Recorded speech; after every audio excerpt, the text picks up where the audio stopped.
we should be. Time to so. Oh, he's gonna. Let's leave the door cracked open. It's not. It should, if it's streaming, we'd have a picture right there. That is the picture. I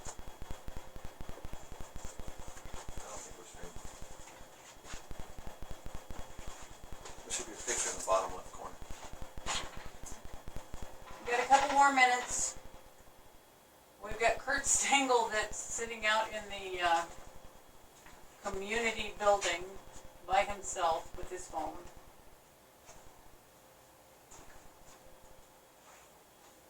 So I imagine he's going to call in. He has his phone in his hand.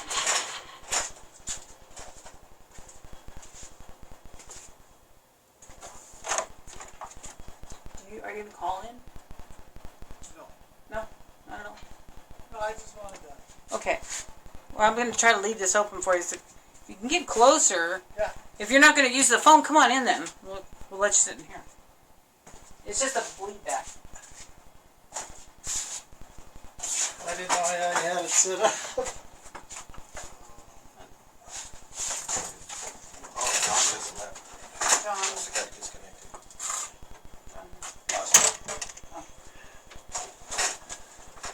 Howdy, stranger. Here, sit here. You're You're on the internet. You're on the internet. Yeah, that's running. Come so around. that people can listen on the internet. They don't know what color eyes I have. They do now. Bloodshot. Okay. That's John coming back. Thank you. So everybody, we're all staying 6 feet apart. Sure, sure. All right. Okay. That's a nice mask, Kurt. Thanks. Okay. Start recording. Conference muted.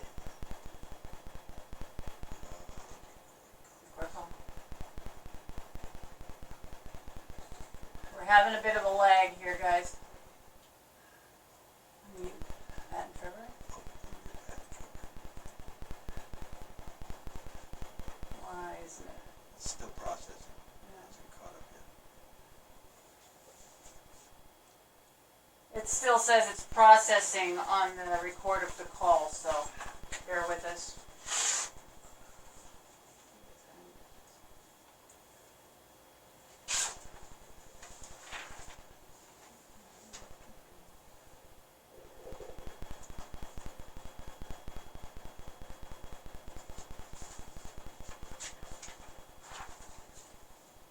Okay, I'm going to start with just the overview of the rules. Conference recording There we go. started.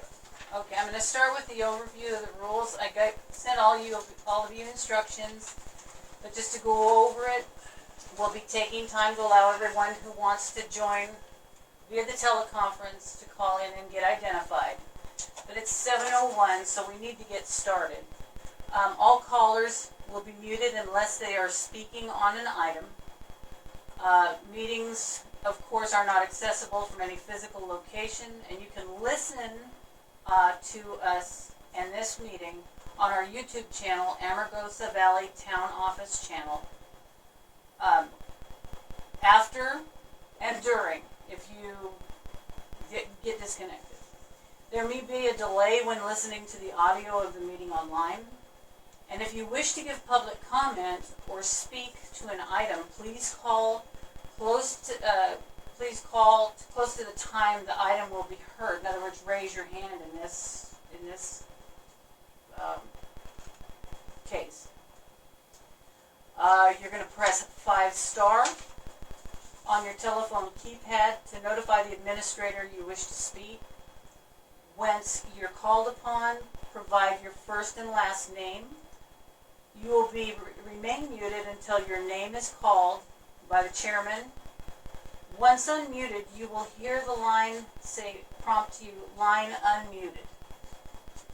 If you have an item on the agenda, you can call at any point before the item is heard. If you are unmuted, but there's a lot of background noise coming from your line, that you will be placed on mute until we can get the background noise taken care of. So mute your cell phones, your TVs, your radios. If If you get an error message regarding the call capacity or get disconnected and have to call back, or if you get disconnected, just call back, give it a few minutes and try again. And we're going to try to take the items in the order that they are on the agenda. Okay. It is Thursday, April 30th, 2020, 7 p.m. This is the Amargosa Valley Town Board meeting. We are going to stand for the Pledge of Allegiance, and you can mute your phones. Ready, begin. I pledge allegiance to the flag of the United States of America and to the republic for which it stands, one nation, under God, indivisible, with liberty and justice for all. Okay. Okay, there's someone else joining.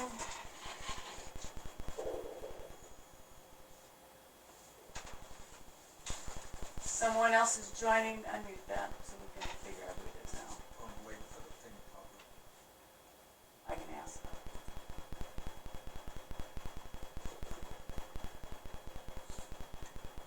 You did? So I just clicked it off when it came on. Okay. Someone just called in. Can we have your name? Jimmy Thomas. Oh, okay. All right, Jimmy. We're going to mute you, but when you press 5 star if you need to make a comment. We just said the Pledge of Allegiance, Jimmy, and now we're going to go to the approval of the agenda. Okay. We are going to pull number 4, as we do not have any minutes ready. We are going to have to pull number 6. There have been no corrections or changes made to the expenditure report. And since we had a meeting 10 days ago, a lot's been happening. We are going to pull 7A, B, C, and D, as the committees have not met. I did talk to CJ Wismuller, and she's very, very busy with the senior center delivering meals. They're delivering about 23 meals personally every night on 2 routes. And we broke records with the commodities building. We served 123 families, which is a record. And they're doing marvelous work, especially under these circumstances here. So that's what we got to say about the senior center. Okay. Now, Trevor, do you have anything else that you would like to pull? It's all right. And then we have 9A, B, C, which is our normal, because we don't have any HR issues. Is there anybody, Trevor, do you have anything else that you'd like to add? Trevor's raising his hand. Yeah, thank you. I don't see the need to ask, talk about, set that by default. But, go ahead. You don't, I could barely understand you. I'm sorry. Could you repeat that? Oh, yeah, I had my thumb over the microphone. I don't see a need for 9F as in Foxtrot, just that you have that by default. But, however you want to handle it, that's fine. Well, for transparency, just, we've had issues in the past, so for transparency, we're going to do all 3. Okay? Pat, do you have anything to add or pull? Well, maybe you just answered it. I think D and E should be pulled because I don't think we have any alternative to, we just have to accept that they resign. Okay, I'm going to refer to Commissioner Koenig. Where is he? Unmute him. Do we need to accept their resignations, don't we? No, No, we don't? Okay. not necessarily. Okay. My opinion is not to accept the resignation. They resigned. They're not, you're not going to change their mind by saying no. No, but when we did it I put it on on there because we had to do it for Kurt. Well, Okay, all right. Kurt is appointed, Darrell sort of elected, but appointed what I want to. Okay, Anyways, I don't believe you have to accept it. okay. So we will also pull 9. So it would be 9A, B, C, D, and E. Okay. Well, we're just running right on through, huh? All right. So then the first thing would be public comment. It's going to be one person at a time. Whoever raises their hand will go in order. And it is 3-minute time limit per person. Action will not be taken on matters considered during this period until specifically included on an agenda as an action item. Does anybody have public comment?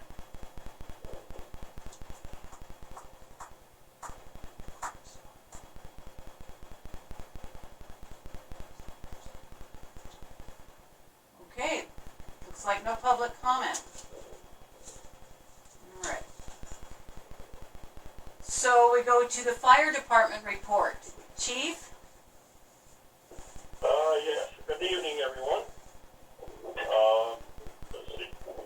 For the fire department report, since we last met, which was about 10 days ago, we had 4 medical calls and 1 motor vehicle accident that we responded to. Mm-hmm. As far as COVID-19 goes, there are no new cases in Amargosa. And like I mentioned the last time, one case that we did have has been listed as recovered.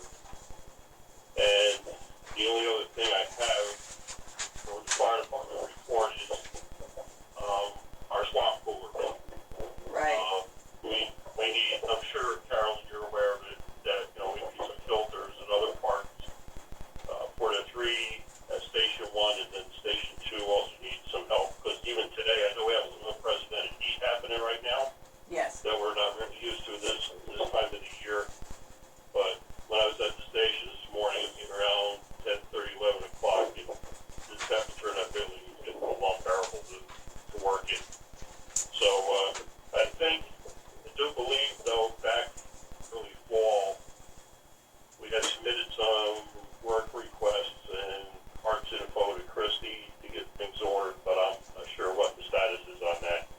So if we could just kind of work towards getting those things repaired or whatever, that would be great. Okay. I can answer to that, Chief. I had a service person come out and give me the idea of what we're looking at. The motor in the first one is not blown, but it is a cord issue. All the pads, I've ordered all the pads, 2 water pumps, 3 float valves, new belts. They were in very bad disarray. So all of the parts have been ordered. I told him that it was for EMS. It's coming from Arizona. And I'm hoping to get them in Monday and hopefully installed by Tuesday. But I will keep you posted. And on that note, we did receive a letter from your captain addressed to the town, and at this time I'd like to read it because it's not addressed to the town board, it's addressed to the town, and I think it should be read because this has been 2 years you guys have been waiting, and you guys protect us and keep us safe. So it said, "Dear town, the swamp coolers at the fire halls need servicing to be available to cool the fire stations. I have made numerous attempts to have this done with no results. The most recent request was March 9th, 2020, almost 2 months ago. Temperatures are expected to be over 100 degrees soon, and we have no operable cooling system in our station. I was informed a couple of years ago that this job is to be done by the town maintenance personnel, and in no uncertain terms is anyone else to be working on these things. We did put in a request with all the information necessary for the new pads 5 to 6 months ago, so we would have them this spring. Also, with no results, in my opinion, these things should be done without anyone having to request anything or should be a part of a regular maintenance schedule. It is very frustrating for the fire department members and when we have a call, training, or are just here daily doing our job and we are pouring sweat. We have no place to rehab and cool down after a call, and it could end up affecting the health and safety of our volunteers and employees. I, for one, cannot work in an office that can get upwards of 95 degrees, and I don't think anyone should. We would appreciate a reply with a date when this work can be completed, hopefully very soon, as I said, it is getting hot. Thank you, Bruce Jensen. So I'd like to address this letter because it is addressed to the town. I got this yesterday. I got right on it. Unfortunately, parts have to be shipped. So to the fire department, our deepest apologies. And we're going to set something up with a regular maintenance schedule and have the pads in place. Water lines were not turned on and things were just kept running. So we are taking care of it. So I hope you accept the town's apology and my apology.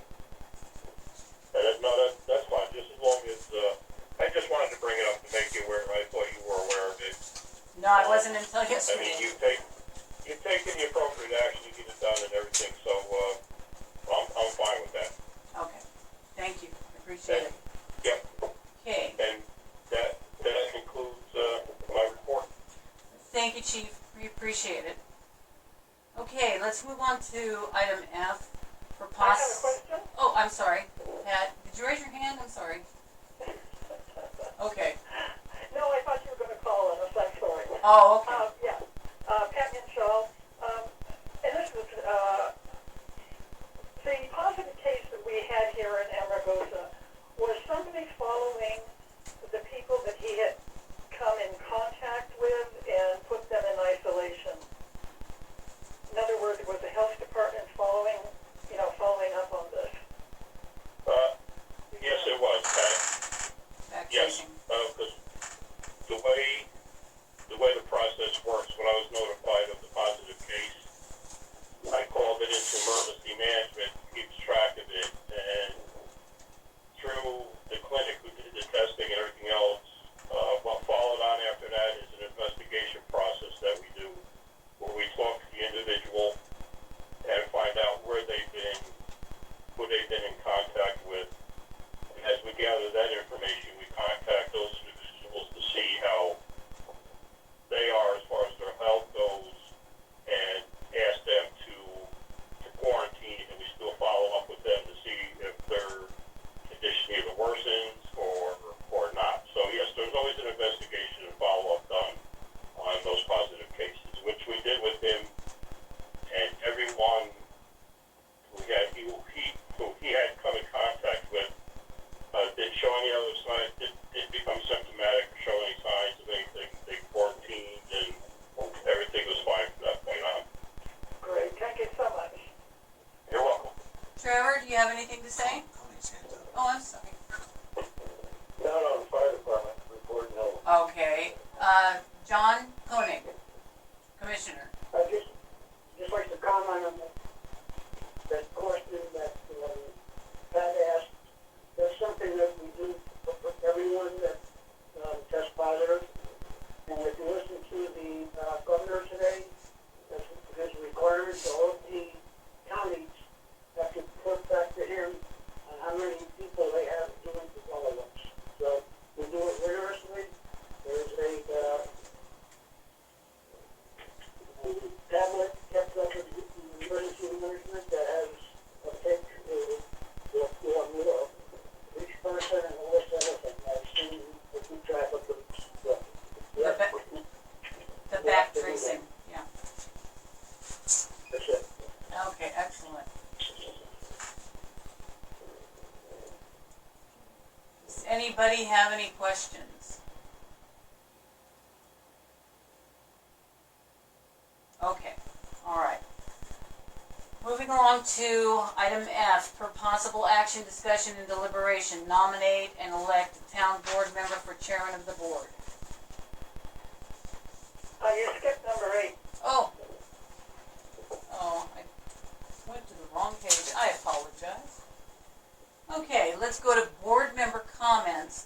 we'll start with Pat.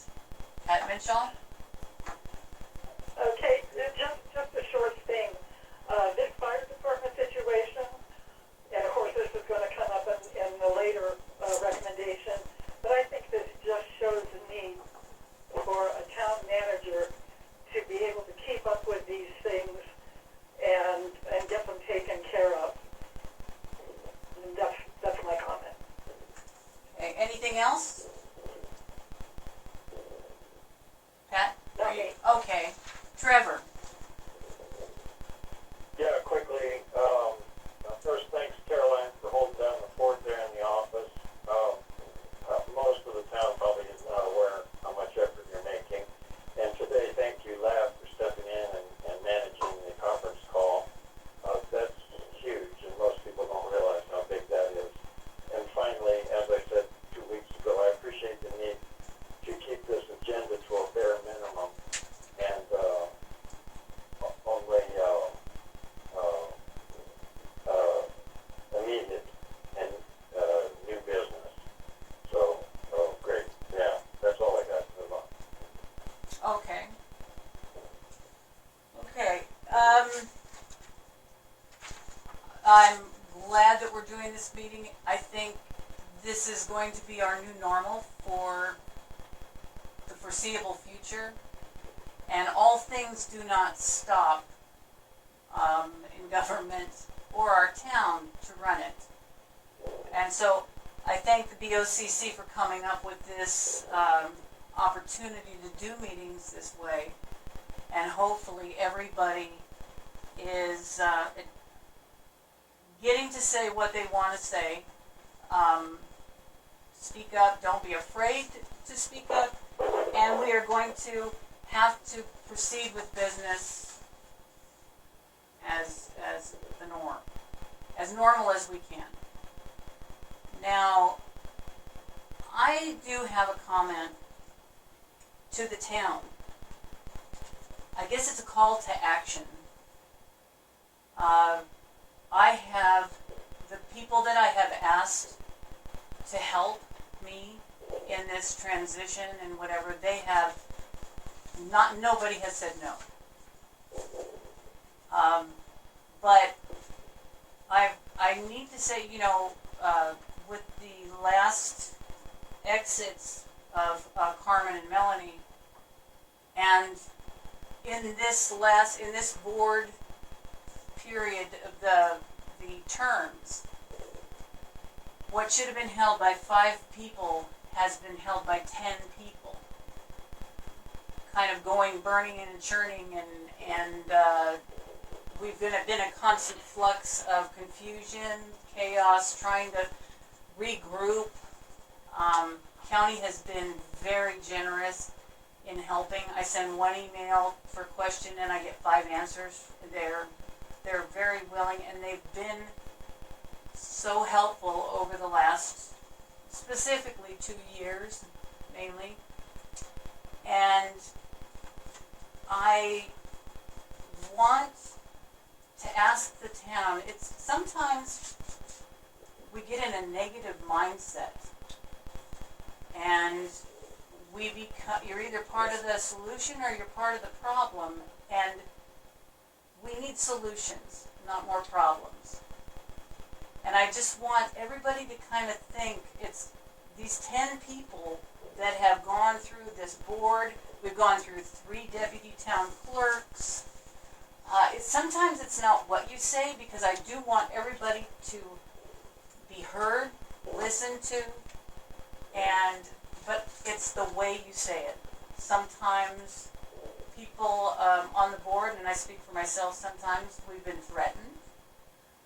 We've, been, not by our lives, but just, I think everybody needs to get together, maybe have a meet and greet for the new candidates, so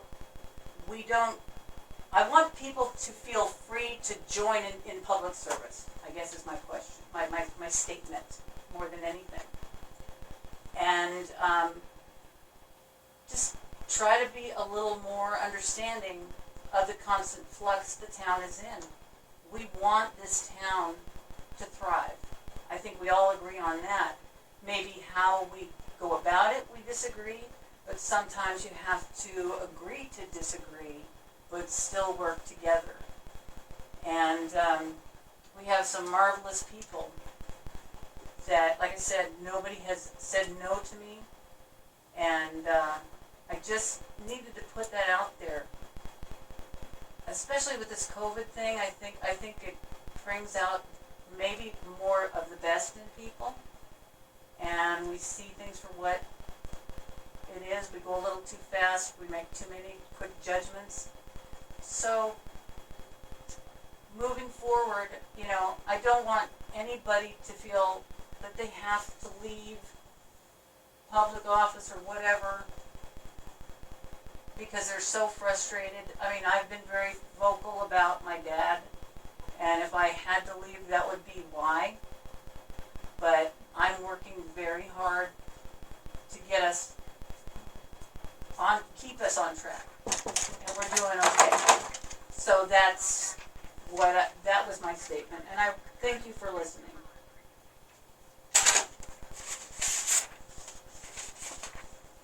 Okay.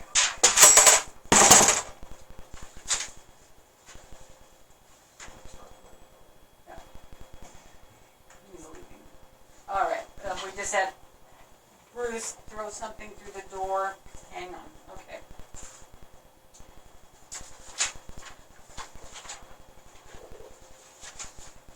All right. So now we go to F. For possible action, discussion, and deliberation, nominate and elect town board member for chairman of the board. I nominate Carolyn Allen. Trevor. I'll make the second. Okay, we have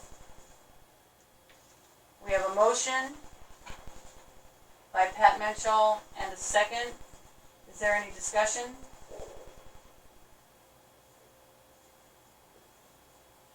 Okay. Let's go for the vote. Trevor? Aye. It doesn't count now, so we okay, I'll go aye. Pat, aye. Trevor, aye. Okay. So the motion has passed. Okay, so let us move to G. Possible action, discussion, and deliberation, nominate and elect a town board member for vice chairman. I nominate Trevor Dolby for vice chair. I second that. I see the need, it looks essential, there's probably no escape, so yeah, I'll accept. Okay. Any discussion? Boston wanted to say something. Mr. Basta, did you raise your hand? Yes. John? Basta? Yes, Chairman. I think that after you have a motion and a second, and you have deliberation, then you should ask for public comment before you take a vote. Okay. All right. Thank you. Okay. Do you want to go back to F? John Basta? I just wanted to point out to you that I think you ask for people to help in terms of running the meeting, and I think it's important that you include the public comment before you take action. That's all I have to say. Okay. All right. Thank you. I appreciate that. I'm learning the hard way. Okay. So we have a nomination from Pat Menschall and a second from Carolyn Allen. And is there any discussion? Public comment?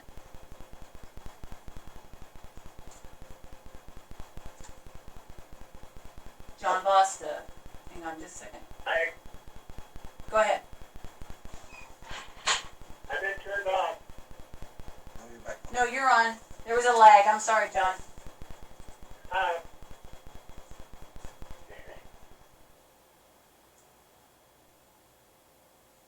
Are you there, John?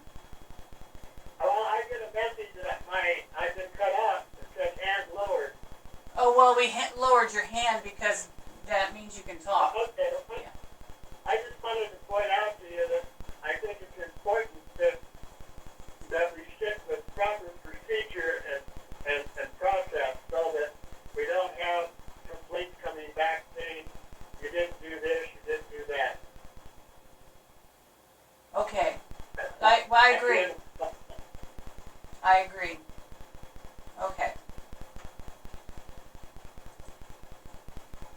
So I'll call for is any more discussion?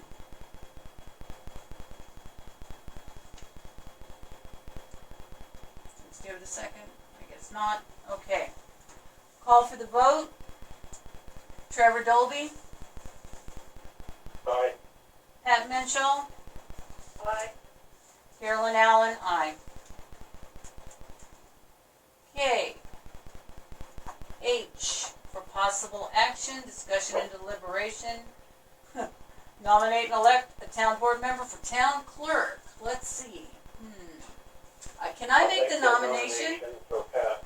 Okay, I wanted to make the nomination, but okay. All right, and I will second that. And is there any discussion? Public comment?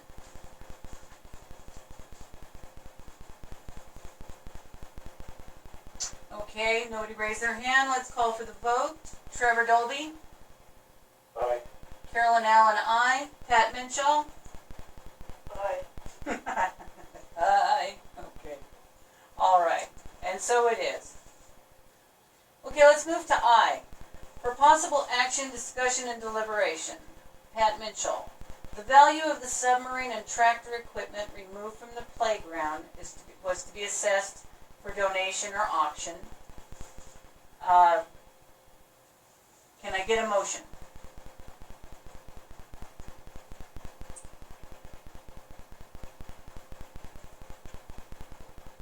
I make a motion as stated. Okay. And I'll second that. Okay, let's open it up for discussion. Deliberation.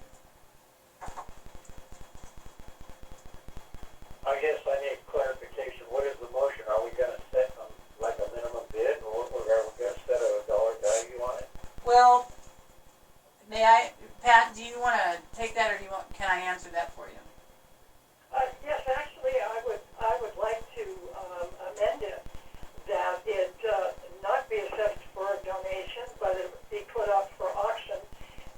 This was discussed at a meeting, I believe, in February, and someone came up with the idea of auctioning it off, and I think this would be a great idea to do it. So I would like to, after discussion, I would like to amend my motion. Can I add? I'm gonna jump in here. We have this language that I used in the agenda comes from the county, and I went and I had an assessment. Basically, I took pictures, told them what we had. They said it's pretty much scrap iron, as far as these people were concerned. And we would have to deliver that to them. I had it removed, as you all know, or may not know, and moved behind the maintenance shed. And it might be worth $25 as scrap iron, and that's us delivering it. We have 3 sealed bids. 4 sealed bids. We just got another one here in the office, and let me clarify, the submarine is now behind the maintenance shed as well as the tractor, and it's sitting on its side. The reason that we removed it was because of the liability of the rust. And with 4 sealed bids and an assessed value with us delivering it that is so low, my suggestion that we take care of this and move forward and open these bids and see who wins, and not wait till July, July's meeting, because then it'll just sit there for longer. Click, just a second, John. There you go, John, go ahead. John, Boston? Yes, I spoke up in the last meeting, and I would hope that the town would wait to see if you have some projects where you could take it and use those items and elevate them so that they would be safe and so on, because we don't have anything of our history. And those two items, submarine and that, have been around for I don't know how many years, and I think that if it could be incorporated into some project we do in the future, I just think that it would have some sentimental value to some of the people in the valley. I'm amazed that we have sealed bids. Who asked for the bids? I think we discussed it in the February meeting, and I got one sealed bid, and then just recently more came in. I think the word got out. The other thing too, if we advertise it, it would cost us more to advertise it. I don't know what these bids are, but if we advertise it, I mean, it's kind of I get the sentimental value. As I've taken three of the bids personally, one not personally, and I was told they share your sentiment about it, John, and they were not to leave Amargosa. They're just not going to be in our park. Okay, I've had my say. Thank you. Trevor? Yeah, I'm sort of different with John, but I don't see any sentimental value. It's great that there's some people in the town that want to keep them within the town, but all I see in them is $20 a ton. I hope I'll vote yay on whatever you and Pat come up with, but no, let's deal with it right now. Okay, we've got Jimmy Thomas. Just a second, Jimmy. There's a little lag. Okay, Jimmy, go ahead. Yeah, I'm still here. Yeah, do you raise your hand? Yes, I did. Okay. Look, this is like many items that we've had before the town board. The submarine and the tractor are basically junk. If there's somebody in the valley that wants to buy junk, let them buy the junk and keep it for whatever purpose they have. I think what you should do is amend your agenda item here and amend it to the point where you're going to accept sealed bid for it and take the highest bid. And then you can take the highest bid, and it doesn't have to be tonight. You can open the bids Monday, Tuesday, whatever you want to, and then accept the highest bid. And I think as long as you have a witness as to who the highest bid is, I think you're good. Well, I have Junk is junk. I have We them don't right. need to hold it. I have them right here. So for transparency, we can open them and say it in the meeting and declare the winner if that is the way we choose to word the motion. Yeah, if that's what you want to do, that's fine. But you have to have the motion to do that first. Right. I think we just should amend this motion and get rid of it. Get this off the town's back. Exactly. Mr. Koenig, just a second. We're going to unmute you. Okay, John? Commissioner? I think if you're going, I think we need to consider open bids, you have to make a motion to auction them off, and then your next meeting, you can open the bids. Right now, Okay. there could be someone else in the town that's interested, probably not, but there could be, and they can come back and say, well, you never really said you were gonna auction them off, so somehow, three people decided to auction them off and give you sealed bids, so you have to, I think you have to let the rest of the town know you're gonna auction and you're gonna open the bids at the next meeting. Okay. My comment. Did somebody say something after the commissioner? Okay, so Commissioner, if I understand you correctly, wait till, we would advertise it, send it out by email?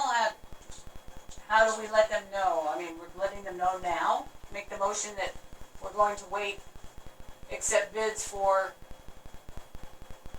another 2 weeks, and then do it at the next meeting, open it up at the next meeting? Am I understanding correctly? Yes, basically make a motion that you're going to, auction them off. Anybody that's interested can give you a sealed bid, and you can open them, the bids at the next meeting, whenever the next meeting is, next week, 2 weeks, that doesn't matter. Okay, But just make the motion so people know. okay, Anyone who's listening to this will know you're gonna do that. okay, all right. All right? Pat, would you like to make the motion, amend it, or do you want? Yes, but before I do, we should have a newsletter coming out. And I think, get a picture in the newsletter. We should have one coming out in a few weeks. Get a picture in the newsletter, that it's going to be, up for bid. And then put a date on it, which, say at the June meeting, the winning bid would be announced. Well, I don't want to take it out to June. These things are, well, I have no problem doing I don't know if we're having a newsletter, but the submarine's sitting on its side, and I don't think you can get a good picture of it, but we can try. But I don't want to count on a newsletter. I think Commissioner Koenig's idea, I mean, everybody pretty much knows what it looks like, and we could, I don't want to count on a newsletter. I don't want to wait till June. It just extends our liability because it is still sitting just behind the shed by the park on its side with, I've still got caution tape on it, and it's just going to get hotter. So I think the May meeting, and should be plenty of time, because I just don't know if we're really going to have a newsletter and when. So this might not be very long. Okay, then let's see. I'm going to amend my motion Okay. to have a closed bid, that we email out this information to everybody on the, the town list, and we open the bids at the next meeting in May, or the meeting in May on the 28th. May 28th. That'll be 2 days after the public hearing, if all things go well for the budget. Right. Okay. Okay, so we have a motion. Oh, wait a minute. Jimmy, do you still have a question? Carolyn, Pat, you guys are missing the one big line of communication to Sally, and that's the Amargosa Valley Facebook page. Put it on there also. Yes, Great. that's a good idea. That's a good idea. All right. So the motion is to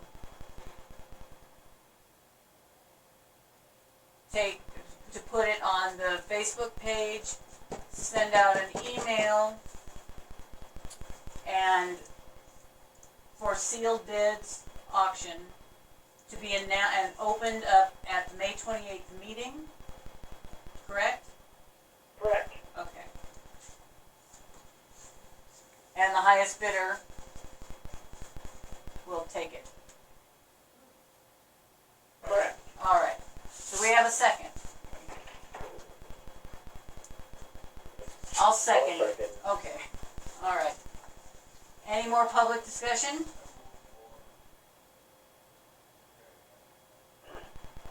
Okay. let's open the vote. Trevor? Aye. Pat? Aye. Carolyn Allen, aye. Okay, let's go to J. For possible action, discussion, and deliberation. Adopt the personnel policy for small organizations, pool pack, as personnel manual for the town of Amargosa, as presented by the Human Resource Committee.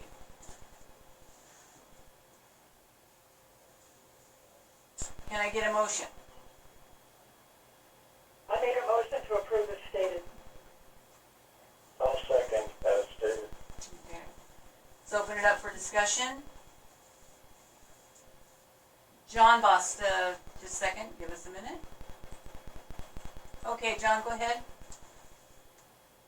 This is John Boss. I would highly recommend that since we have the town code, is that for you to do this process, is that you need to take a look at how you are supposed to notice this on this, because basically the Human Resource Committee suggestion has not been adopted and has not been approved, and it's not in the form of an ordinance.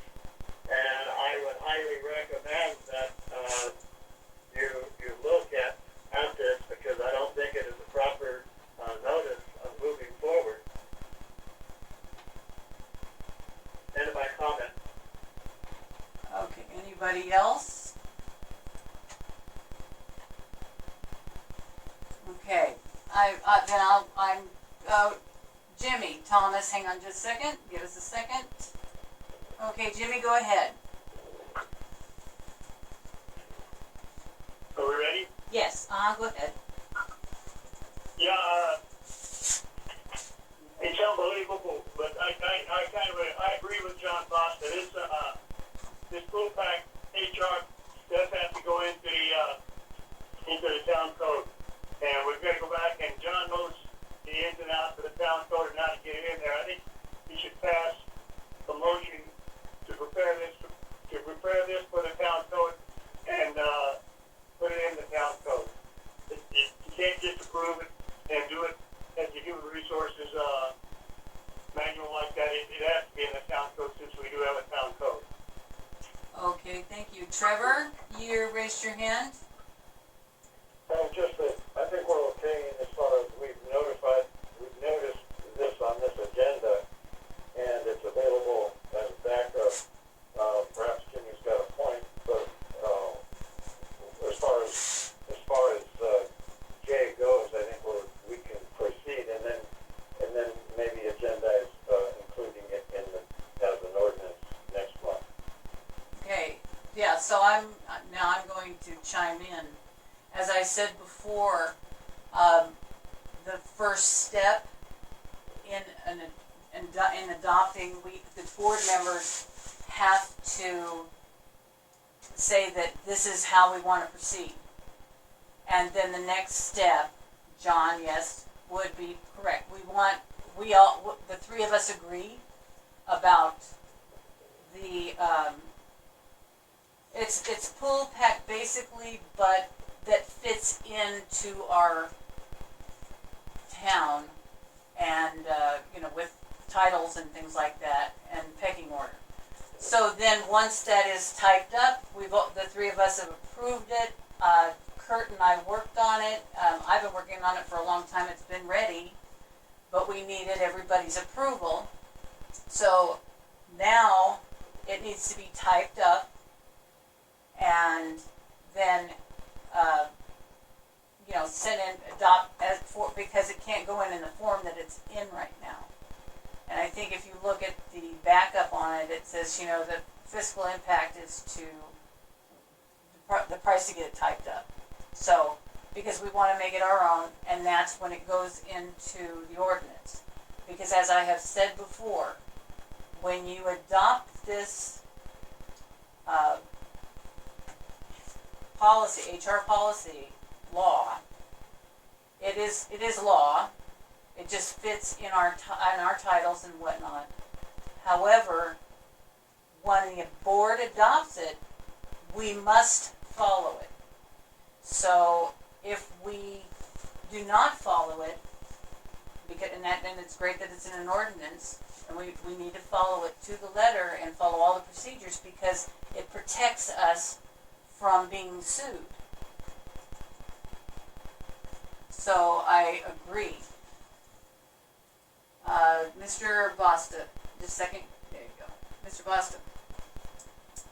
I think that what you should do is set a time, date, and place, because you got the cart before the horse on this action. And I think that you need to set a time, date, and place for a public hearing on the issue. And then after you have held that, then you can go ahead and move it forward. End of my comment. Mr. Koenig, Yes. may I ask your opinion on that? Because not everybody in the town during a public hearing knows the inner workings of what we do, and this is a pool pack that we are adopting as a board, and the board is the one liable for it. A public hearing, I'm not sure what that would accomplish. I'm not sure you need a public hearing because I don't know what NRS you would use to have the public hearing. Thank you. Okay, I just want to make sure, I know the law and I know HR, so that's why I have no problem with the ordinance, idea, because that holds us accountable to follow the manual. Trevor. Thank you, John. Koenig. Trevor? Yeah, I put my hand up to say, yes, perhaps John's right, perhaps we do need a public hearing and make it an ordinance, but right now, we don't have anything that we've agreed upon. By taking action on 9J, we can have something to present at a public hearing. Right now, we don't have anything to present at a public hearing unless we take action on 9J. We have, yeah, but we need to take action on it because that's the only way to move it forward. I guess my question now is, I'm going to go back to the commissioner on this. Do we need a public hearing to make it an ordinance? Because of the way we're set up? I don't really know the answer to that. If you're going to have a public hearing, first thing we normally do is set a date and a time and a place to have the public hearing. Right. And then you put this in the backup so people can read it. But when you set the date and the time, you do not discuss the details. All right? You only set the date and the time. Right. So then you've got a month for people to read it and look at it and decide if you want to change it or not. When the public hearing comes is when you discuss the guts and the blood and say, yeah, it's fine the way it is, or let's change this word or that sentence or whatever, and then you adopt it, or amend it, or whatever you're going to do with it. So if you're going to go through all of that, you would probably do nothing today. The next meeting, you set a date and a time for a public hearing. And John might ask you what NRS you're going to use for the public hearing. And then you have the public hearing at a following month of time you adopt or and adopt or do nothing. You're going to put it off for another couple of months. And if you're happy with the wording, then you can just adopt it today and then go on. I don't know. I'm not the legal expert. Okay, thank you, Mr. Koenig. John Bosta, I have a question for you. The point of the spending the money to do the ordinances in the fashion that we can do them, I think we're okay without a public hearing. And on something that is law, such as human resources, I believe, it is my belief that you're inviting trouble and because it falls on the board. And once it's adopted, the board must follow it. And so if you want, I think we need to vote on it as is, and then, It is my opinion, you set a time, date, and place, and that gives the public the time to come into the town office and take a look at what you're proposing, because what you are proposing, I have not seen, and I don't know where it came from, and I don't understand why Pool Pack is involved in doing the human relations of the item. The thing is that as a member of the public, I have no idea what you're talking about. And you need to set a time, date, and place. And what that does is, it is like in 30 days' time, it gives the public the opportunity to take a look at what you are recommending for the ordinance. If you don't like some of the things that's in the ordinance, then the public can make a written comment or a public comment on their feelings about it. And then, after you take a look at what the public has said to you, then you go ahead and you take the action to approve or not to approve. But I think it is paramount that you set a time, date, and place for the public hearing. That's the process. And you're not following the process. End of my comment.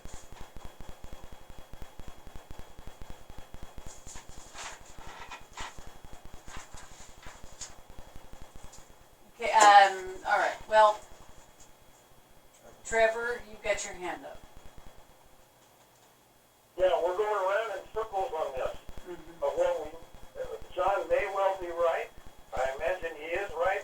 But we don't have, unless we take action on 9J, we don't have anything that we're recommending for the public to look at. Okay. Now, just to clarify something that Mr. Boss said, Pool Pack is the overall insurance company for everything. And they follow the HR rules, and when we don't have something in place, we follow Pool Pack now. And the attorneys that we use are Pool Pack attorneys. We have to follow the law. This is all within the law, and it's fit to our titles of deputy town clerk, chairman, and things like that. It is the same HR policy that we have been following. All it is doing is giving the order of who reports to whom. So we have got to vote on this tonight. In my opinion, we need to vote on it tonight and agree the town adopt, maybe the wrong word, but agree to put it out there. I think a public hearing is a bit overboard, and when you said you want to have the form in so the public can come in the office and read it, we're not in a position to do that either with COVID. The office isn't open to the public. This has gone on since July or September since I've done it. It fits within the law, fits within the guidelines, and I think we're just postponing what we're already doing. It's what we're already doing. Mr. Boston.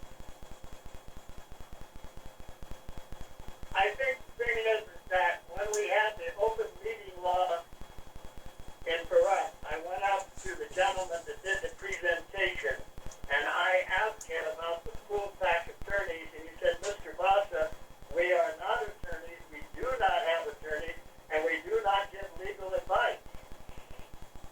And now you're saying the attorneys from Pool Pack are telling you what to do? No, when we I have, think you need to take a look at the rules and procedures that you have in place for the town and how we operate, and how you select a town manager and what his duties are is in that. It is also in there for the deputy clerk. What you need to do is you need to take and put that in terms of an ordinance and put it into the town code, and then when you put it in the newspaper, you have maybe like $50, $70 to put it in the paper, or you might have $1,300 twice to put it in the paper. That's why we took and adopted the town code, is to save our publishing in the paper. The process that you're going through, in my opinion, is complete violation of open meeting law. And all you're doing is you're inviting somebody to file a complaint.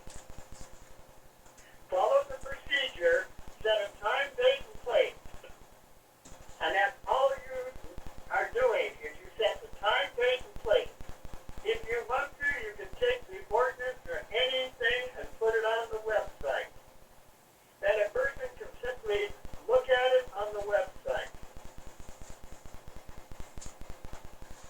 Mr. Boston, what ordinance, what NRS would you have us use? That's the end of my comment. Well, I'm asking you a question. What NRS are you saying that we need to use for this to constitute the public hearing? You can ask Mr. Koenig, when they take, and they're going to take an adopted ordinance, they set the time, date, and place to approve the ordinance. Then there is a 30-day period of time where people can go into the county and they can look at the ordinance, and usually the county puts it up on the website so that you can look at it. And then the public, in the public hearing, the person can make a written or verbal comment. And then the board takes and reads the comments that the people have made, because we need to involve the public in the process. And then you take the action. Now, you are doing the business of the people of the town of Amargosa. And you have knowledge of what's in that document. As a member of the community, I have no idea of what is in that document. It is the same document, basically, that you have been working under. But it's never been presented to the public to view. Okay. Kind of like Resolution 2013. And Koenig and Trevor. Mr. Commissioner. Is this part of your backup for today's meeting? We did not publish it. No, with the backup. No. Okay, so it should have been published. And also, one thing, food bank definitely has lawyers working for it. Yes. To do the legal stuff, so. Thank you. You're getting a bunch of, you know what, this is one of the problems you're having with your town, so. Thank you, Commissioner. Trevor? Yeah, it sounds like we need to change item J, rather than use the word adopt, simply recommend, so that whatever goes on the website or in the newspaper or out to the public has the recommendation or the endorsement from the town board. Otherwise, anybody could ask, well, where did this come from? So perhaps change the word adopt to recommend, but let's act on that. Yes, let's move forward. I agree. Pat, would you like to amend your... Yes, I'll amend it to, what word you used? I know. Recommend. Recommend the personnel policy for small organizations, parentheses poll pack, as a personal manual for the town of Amargosa, presented by the Human Resource Committee,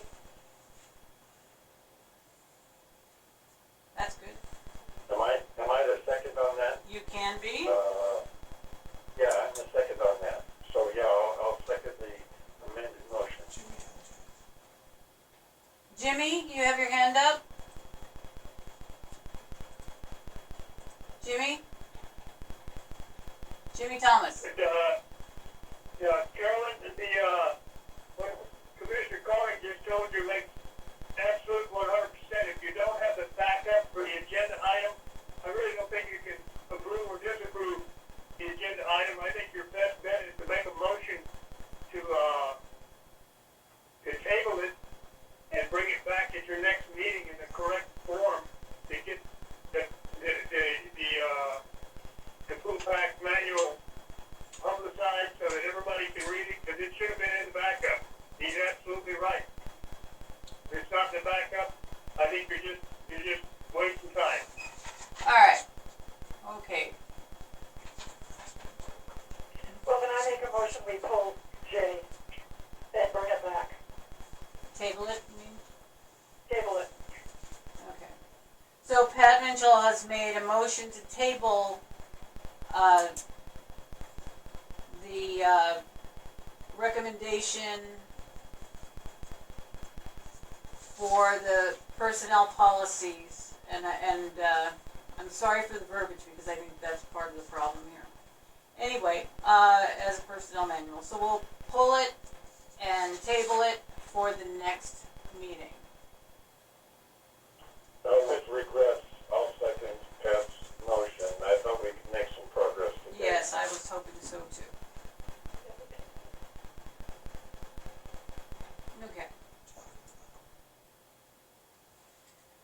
Oh, Mr. Boss, do you have another comment?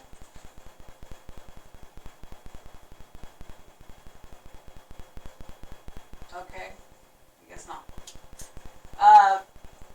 We'll move along to K. For a We need to vote. to pull it or to table it? Oh yeah, I'm sorry. Let's go back and let's vote on tabling the motion until the next meeting, which would be May 28th, 2 days after the public hearing for the budget. Carolyn Allen, aye. Pat Mitchell, Aye. Trevor Dolby. Aye. Okay. Let's move on to K. For possible action, discussion, and deliberation, Pat Mitchell, to change deputy town clerk position from part-time 20 hours per week to full-time 40 hours per week, no benefits at 18 to 20 hours. Commensurate with their qualifications. Fiscal impact, depending on the pay scale, would be with hers 50,929 to 57,003. Wow, I think I added a number. Oh, let's say 366. I didn't round it up. Pat? I make a motion to approve the stated. Okay. I'll second. Okay. Let's open it up for discussion.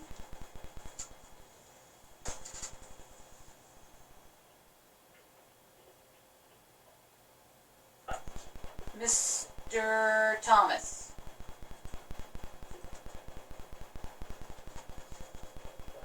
Hi, are you ready for me? Yes, Jimmy, go ahead. Hey, this is an item that's very near and dear to my heart, and something that probably we could use the 40-hour per week deputy town clerk. If the position remains the same as it is, however, I think that Pat has an additional item down there to hire a town manager. I think the thing that we should do is to hire another deputy town clerk at whatever rate you guys want to hire them at, but still at the part-time rate, maybe from 20 hours a week to 30 hours a week, and split the responsibilities between the deputy town clerk and a town manager or code enforcement officer, whatever you want to call the other person,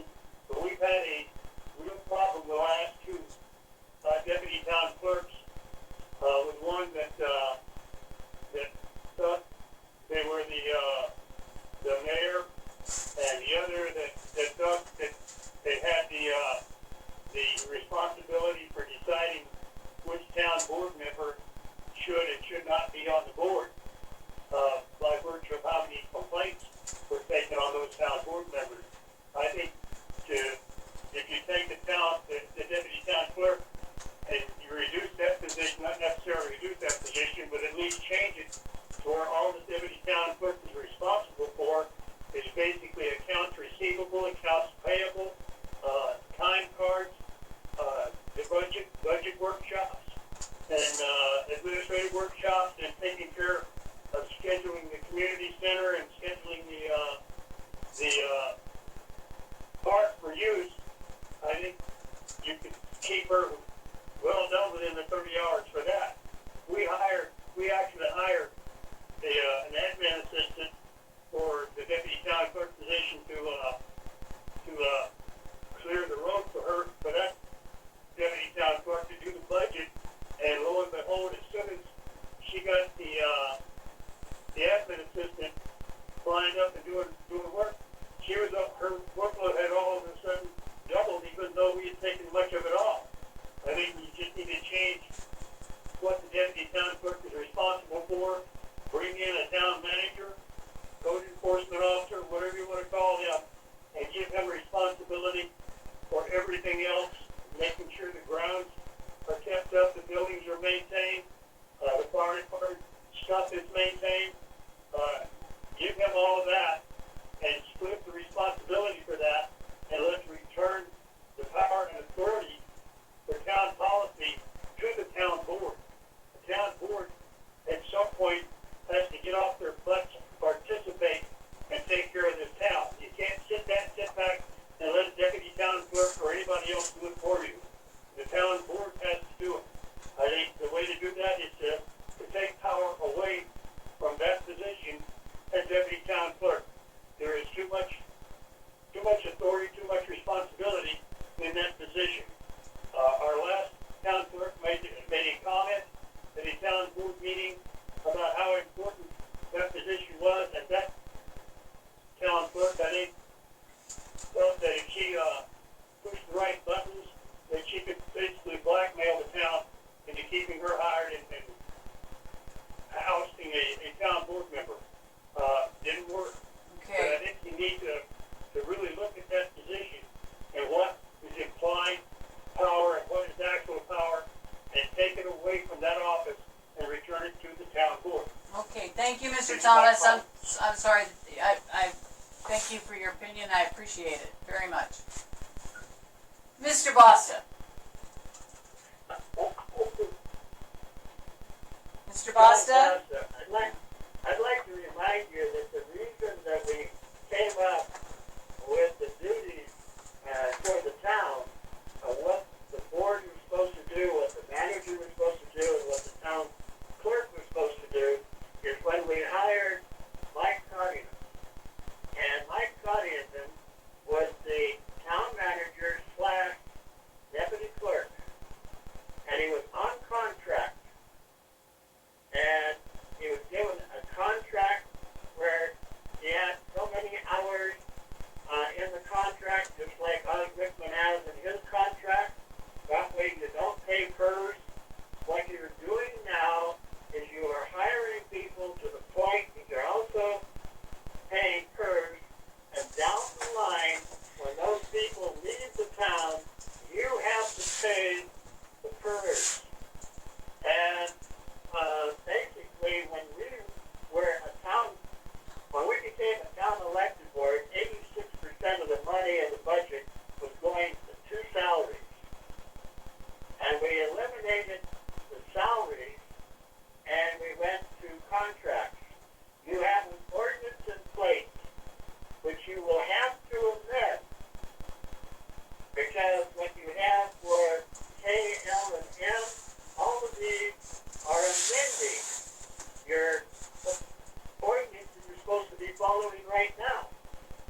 Thank you, Mr. You have Boston. totally ignored the ordinance is in place.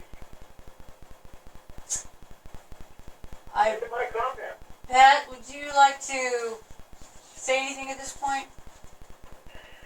Yes, let's amend it to 20 hours a week. And if we need to change it at a later time, then we can take it up at we can do this, per ordinance at a later time. Okay, Bruce Jensen? Bruce Jensen? Oh, okay. Sorry, I was trying to sign in on it earlier. I do have a comment on this one, I guess. That's okay. In my opinion, that deputy town clerk job needs to be a full-time position to try to attract somebody with proper qualifications.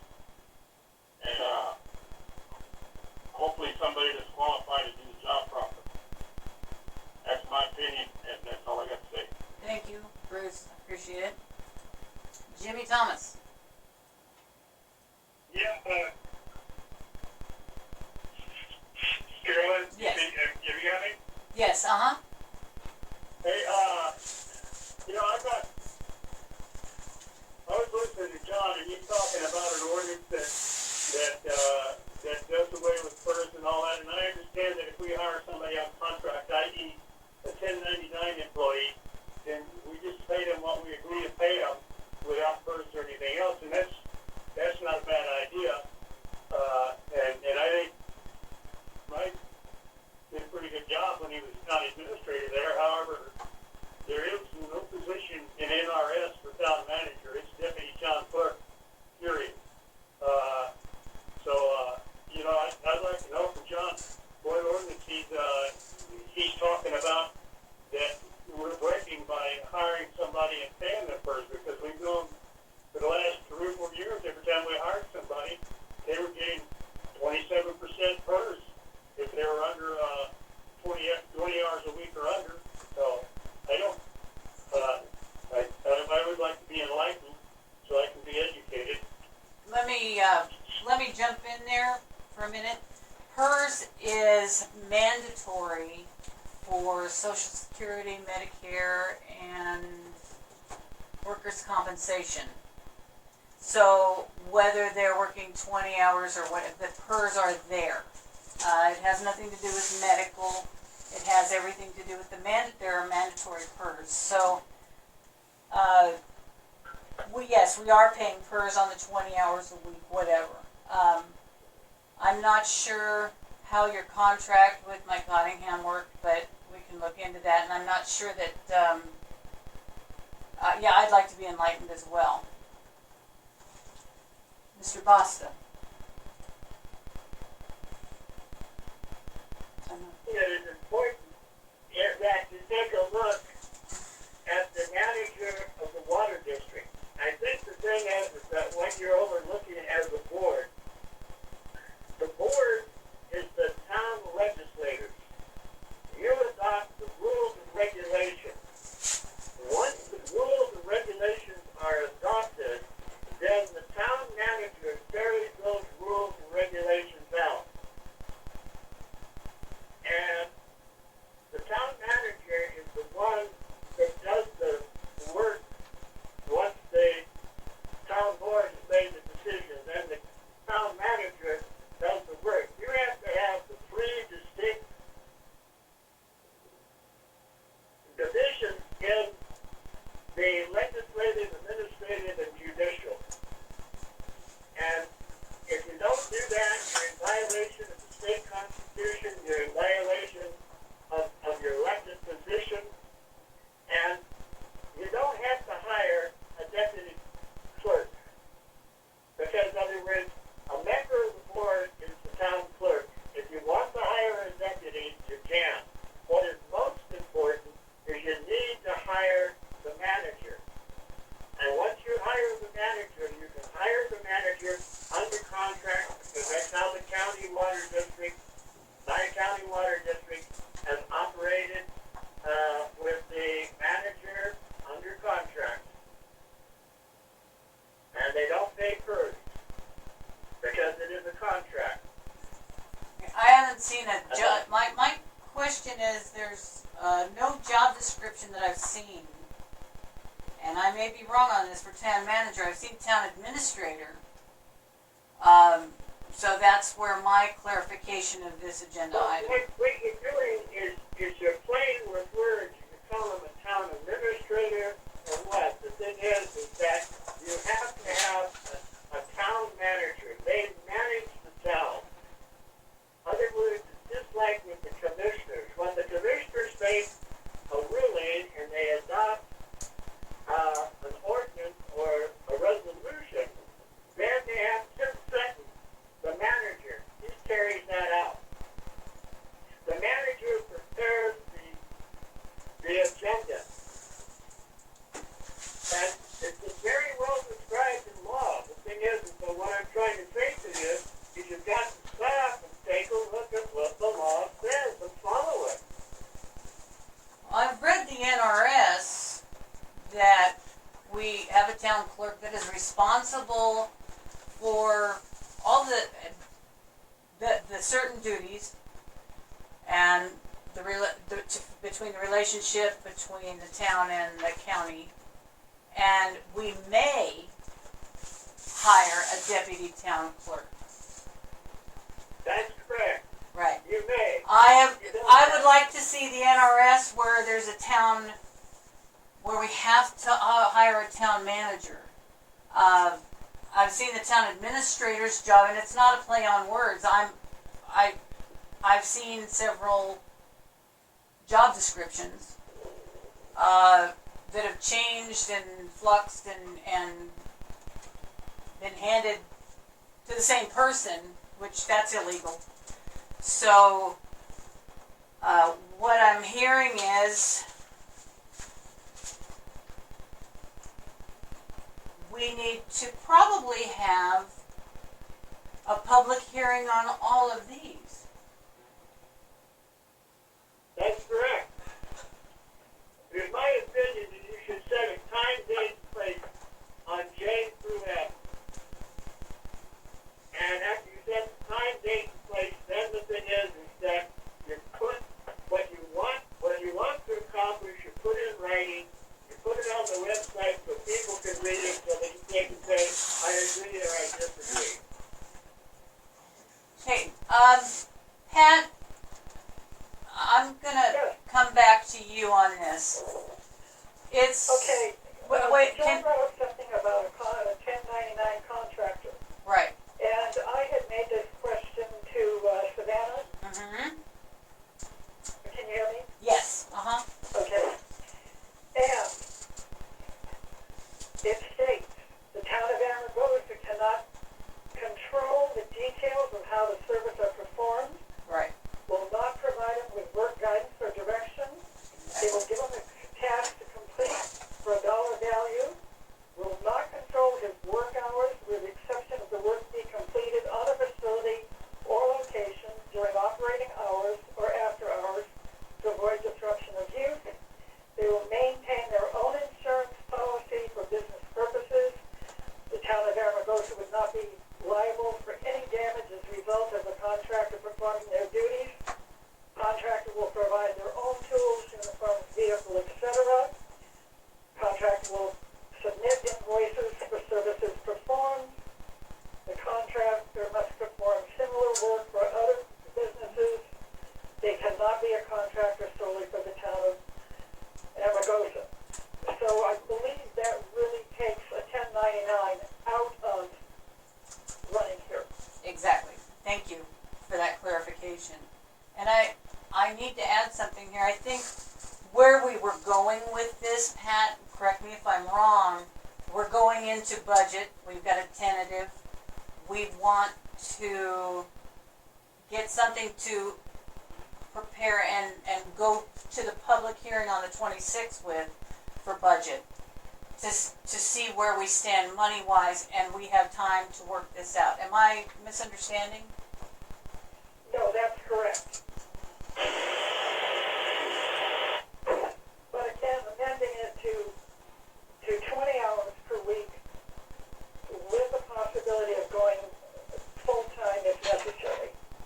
Okay, So, how about, because this would not bring any whatever, because we need to get these things decided for the budget, to go to to see what's possible in a budget hearing. So how about, we stay with the, deputy town clerk position, part-time, 20 hours per week, and looking into the fiscal financial ability to go 40 hours per week. No benefits, at 18 to 20 dollars per hour, depending on qualifications, with the fiscal impact, so we have something to go to the budget with. Correct.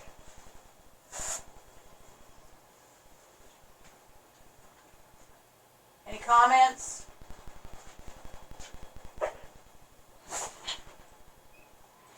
Well, I guess my comment is, I don't think we have a motion on the second here. Maybe I was the second. And, I have to say I appreciate both Jimmy's and John's, remarks. I don't know how we're gonna thread this needle. And if there's an ordinance, that we should be all looking at, yeah, then I guess we better look at what ordinance there is. Anyway, do we have a motion? Or did you just decide how the motion should be stated? Yes. We have a motion and a second, yes. Okay. Because it's really not changing anything, it's bringing it, I don't know if I'm saying this correctly, Commissioner, help me out here. We need to present something at the public hearing, and for the possibility, is it in the budget? Can we do it? We're not asking for 40 hours a week, and I got that. That's what Pat had said, the possibility. The fiscal impact, we need the fiscal impact to present at the public hearing. Can we afford it? Is it something? And then it kind of, in my opinion, goes back to the personnel manual and that public hearing. Because if you're going to hire a town manager, which we have no job description, or we're going to fit it into the budget, all of that should be part of the public hearing and hashed out. We don't need to have separate public hearings and so on and so forth, if that's what it's going to take to move into ordinances that we can all agree on.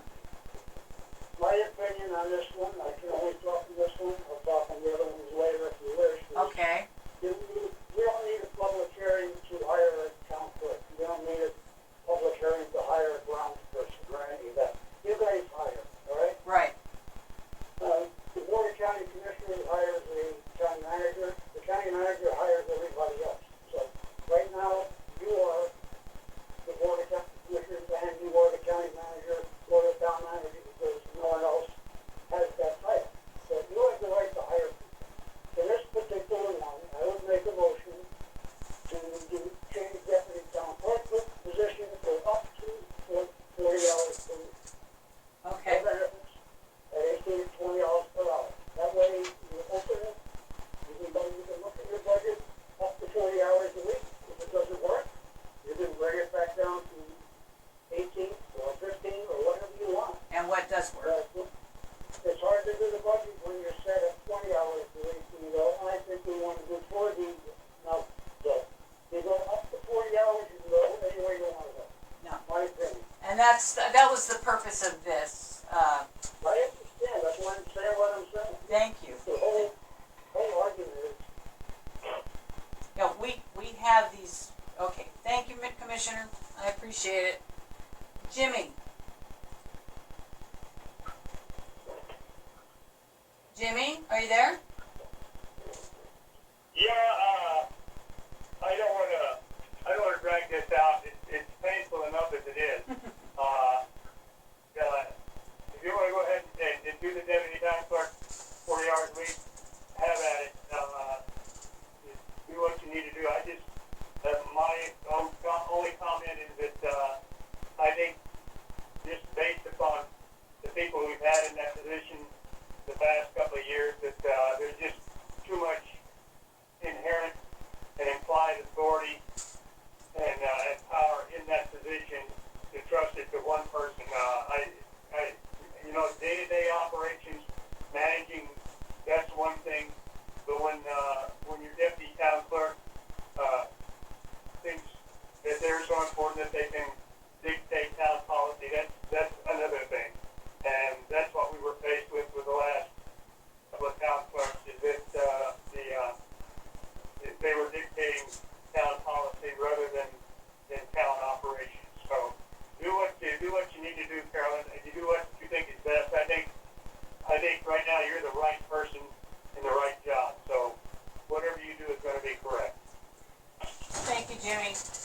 I think we,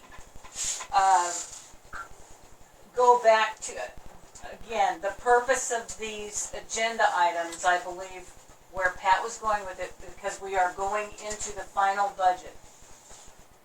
We want to look at the numbers, because we have been in the position, as Mr. Koenig had said, Commissioner Koenig had said, you know, we needed to add hours. We weren't in a position to do that, and we can't sometimes wait for the next fiscal year to start over. My personal take on this is that we don't change the deputy town clerk position because we don't have one right now. When we do, but we want, I would like to see deputy town clerk position anywhere from 20 to 40 hours per week, no benefits, depending on qualification, and somehow bring it into the public hearing. Can we do it fiscally? That, I think, was the purpose of Pat's motion. And that also allows the flexibility that if we define a town manager and we go to a public hearing for the pool pack, we define a town manager, because I do believe it should be split up.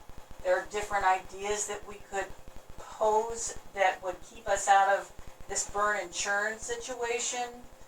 The full-time grounds person, we've had that before, so that's not really a stretch, that's nothing new. We are really hurting, but again, I think we need to look at it from a budget standpoint, and we can hire the way we need to, but we need to make sure we have the money to do it, and that, I think, was the purpose of Pat's agenda items.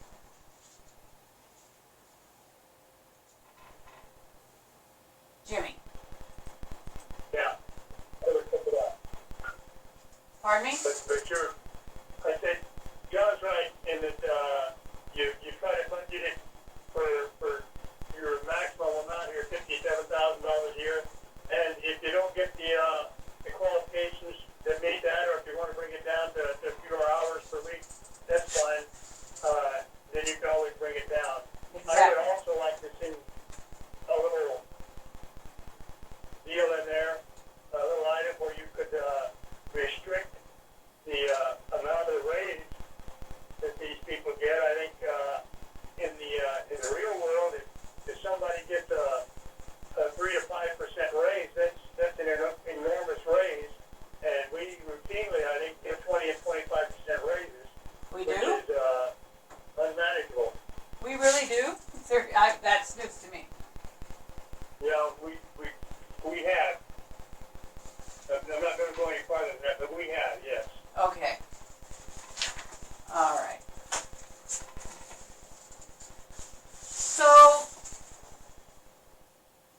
Pat, how do you feel about, I think we need just the wiggle room, the leeway to propose at the budget hearing the ability to go to 40 hours a week, because it is in our purview to hire, as John Koenig said.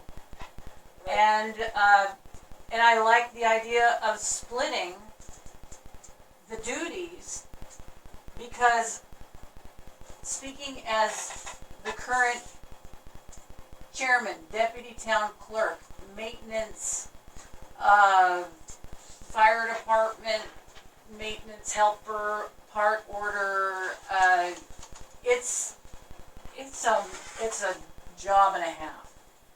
And then you add agendas and all of the above.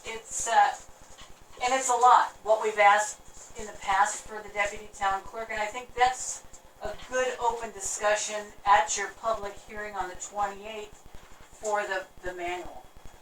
I think there's some discussion there, and I agree with that. So, I'm not sure, Mr. Koenig, do we need to make a motion, or we just bring it to I would like to make a motion to have the fiscal ability to go to 40 hours, but leave it at 20 right now because we don't have a deputy town clerk. We don't know their qualifications. And that way we can go into the budget hearing with some solid numbers and see if it's something that is doable. That's fine. You're gonna change it all around later anyway, when you get ready to hire some. Exactly. Exactly. And we can't even post, you know, we're kind of stuck. But this is the perfect time to do budget things, so. Okay, then I amended to 20 hours per week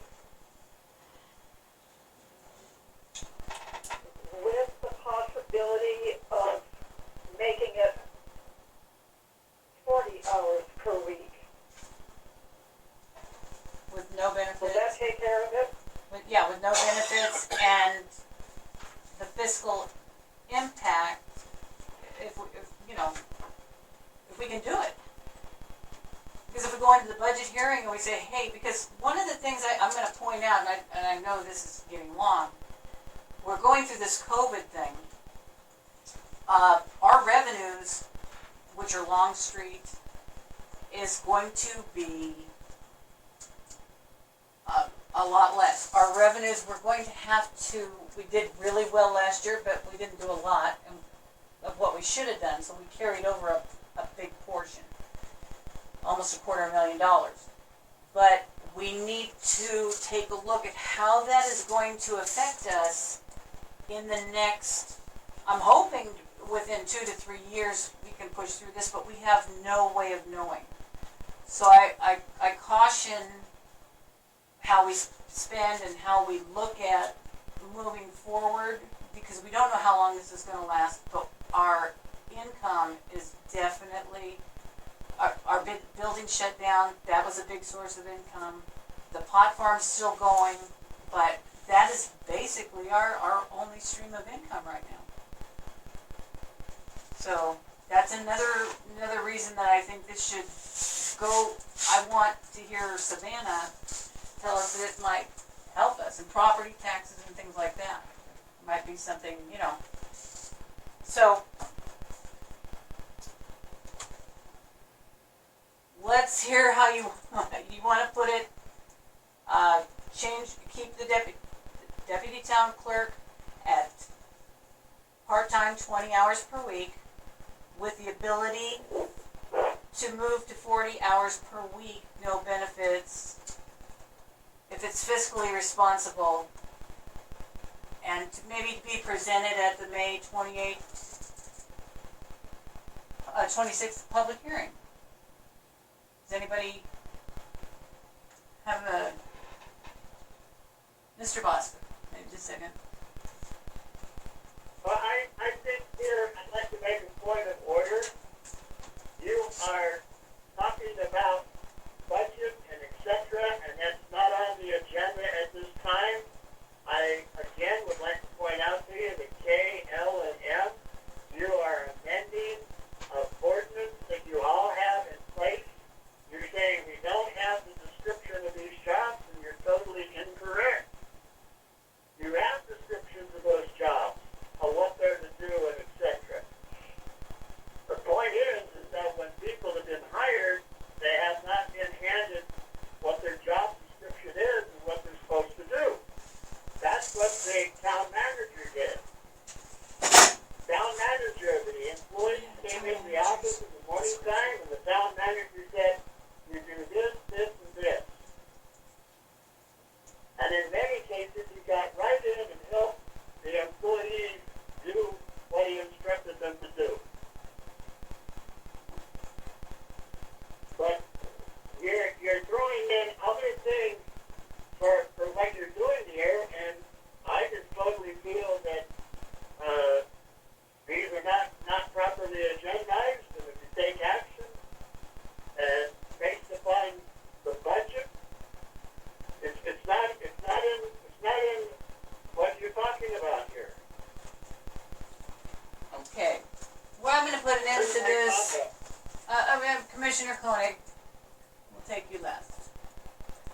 I just have to comment on that. I was about to say it myself, that you're way off the agenda item, way off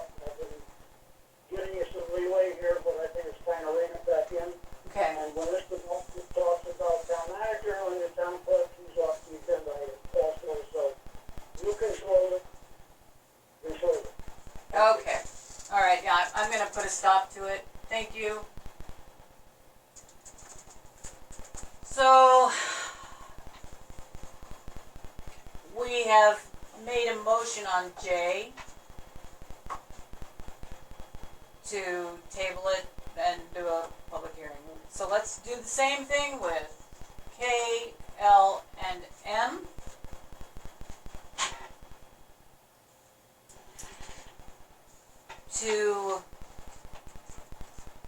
I'm not even sure how to put the wording now.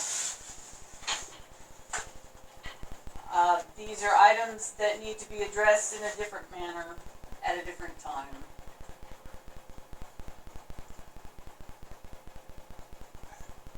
Pat? Yeah, I disagree because John just said, we can hire who we want to. Yes. So let's go ahead and hire them. We changed it to 20 hours per week with the ability to go up to 40. I think that we needed to put the physical impact in here. As far as L, we've had a full-time person before. We need a full-time person, we know that. And M, we can come up with a job description so we can split the responsibilities. Exactly. So I think we should vote on these. Okay. I don't think they should be tabled. Okay. All right. So, Pat, let's hear the motion again, how you want to do it for K. Aye. Well, we made a motion, but did we get a second on it? I believe Trevor seconded it. Okay. All right.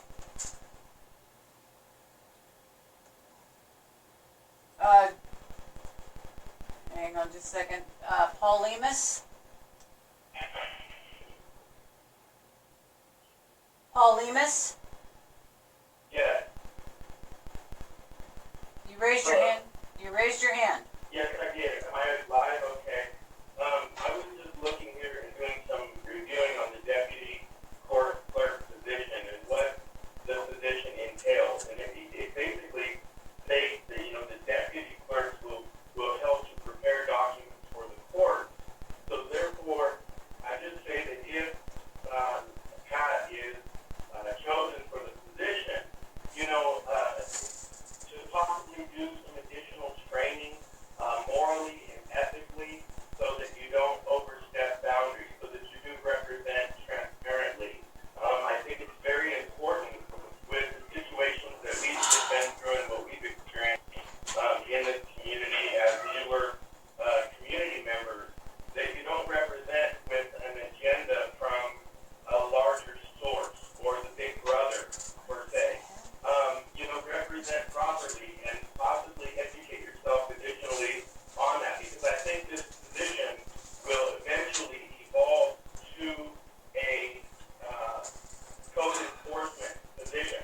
And there's not many people that are prepared and trained and have communicated and traveled in vehicles and are willing to be those officers for our community. So Pat is probably the best person for that type of a position. But possibly that position could hold two different characteristics, where in the event you do need that in the future for enforcing business licenses and enforcing codes, enforcing the hemp farms pay their proper fees to the town for licensing or taxing.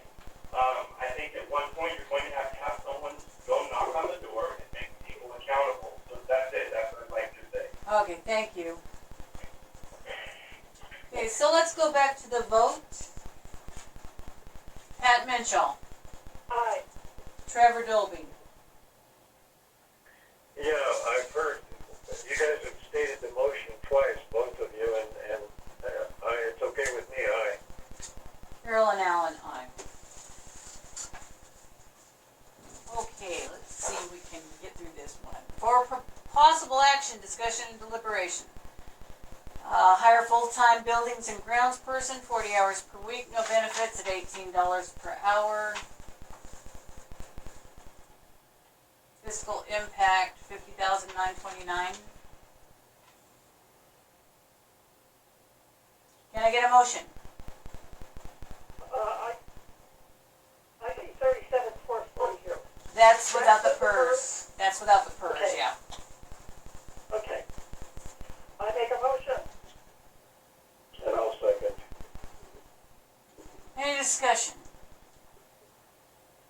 Well, first, I appreciate John's concern, but I think all three of these can kind of be pounded into and sort of fit the ordinance.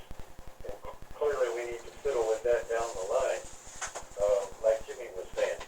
But with these agenda items, we're saying, yes, we want to move ahead. Well, as Commissioner Koenig said, we can hire. I mean, this is, and we've had a full-time grounds person, so I'm fine with it. And the part-time clerk, with the ability to go 40 hours so we don't get stuck, I'm fine with the full-time grounds person. I'm good with it. That's my comment.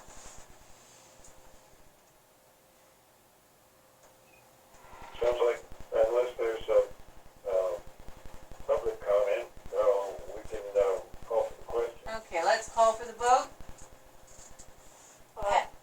Okay, Trevor Dolby, Aye. Carolyn Allen, aye. M, for possible action, discussion, and deliberation, hire a part-time town manager, job description to be determined by the town board, 15 to 20 hours per week at $16 per hour. Fiscal impact, I don't have the PERS on that one. But there's no first. No, oh no, that's right, no first, because it's, okay. So, can I get a motion? I make a motion as stated. I second it. John Boston. Kind of, John Boston. It's interesting to me that the person who would have the most power in the community to carry out the business of the board, you pay him the least amount of money. You're paying a person that is a secretary, and you're paying a person that's out on the ground more money than you are the town manager.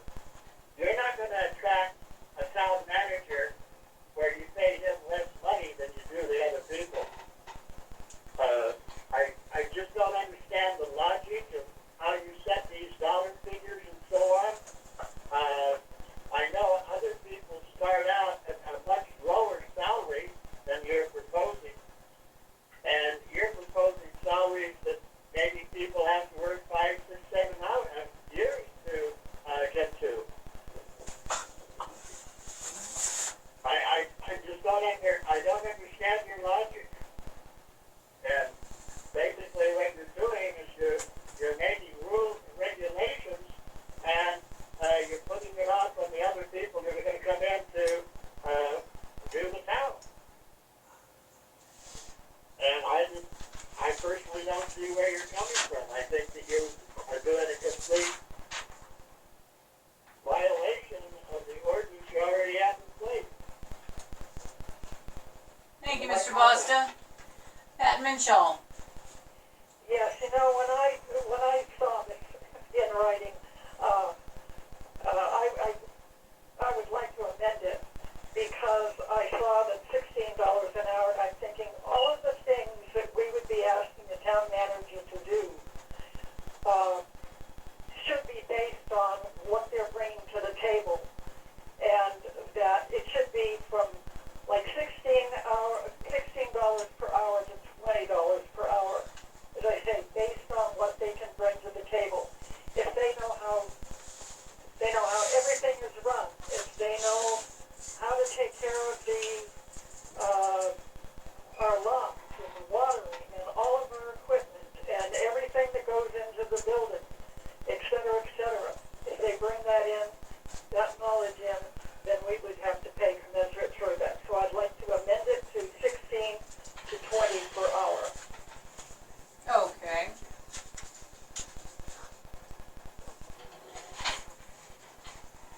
Pat Mitchell has amended her motion for part-time manager job description to be determined by the town board, 15 to 20 hours per week, with a range of $16 to $20 per hour, commensurate with their abilities. Correct? Correct. Do I have a second? I'll second it. I think, Caroline, you've already seconded this agenda item, but I'll second. And I have a comment. Okay.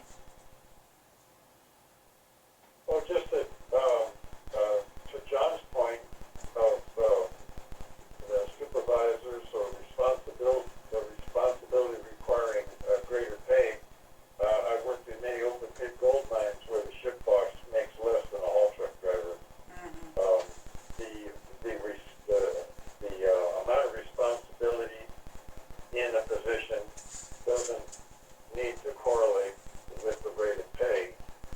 Just whatever pay you need to attract the person and whatever qualifications they bring to it. But, yeah, certainly the guy operating the 2-yard shovel is making more than a haul truck driver, but the ship boss, maybe not.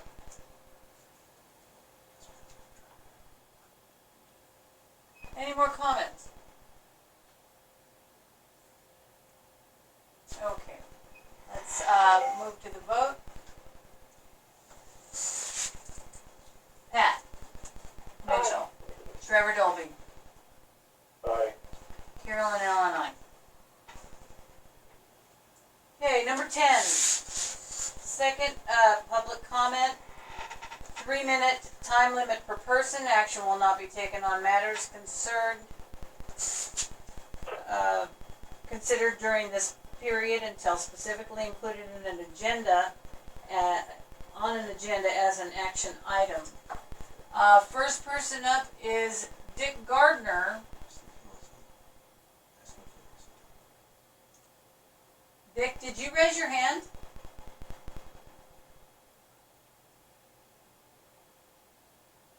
Dick Gardner, are you there? Yeah. Oh. I thought you raised your hand, I'm sorry. Okay, let's go to Pat Mitchell. Yes, I want to say thank you so much for getting this all together. I know how difficult it's been. Thank you, John, for stepping in and helping us as you always do. Lad, a big thank you for you stepping up and helping us as you did. Carolyn, you've just done an outstanding job, and I really commend you on it. Thank you. Don't let it restart. That's it. Restart later. Okay. Next is Commissioner Koenig.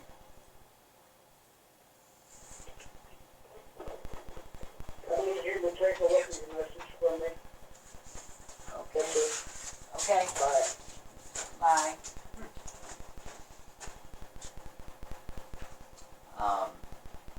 Mr. Boston. I want to thank you very much for allowing me to participate in the meeting and express my viewpoints. I want to compliment you on the hard work and getting this all set up and so on, and I appreciate the fact that you included me today in adjusting out the system. So thank you very much to all concerned. John. Okay, thank you, Mr. Boston. Pat Mitchell. No, I didn't have my hand up again. Oh. Okay. Anybody else? Okay, then I adjourn the meeting and thank you very much for your time and patience tonight. I appreciate it very much. Thank you and good night. Good night. Conference recording stopped. Yeah, hang up the phone. There you go. And you can turn that off. And then recording on there. What it tried to do was boot in the middle of it, Oh. or right at the end. So, are you sure No, a no, specific hit error cancel, curl? hit cancel. Ah, it's trying to do is restart Windows, which you don't want it to do. My God, John Bossa is a, Hey, hey, hey, they can still hear you.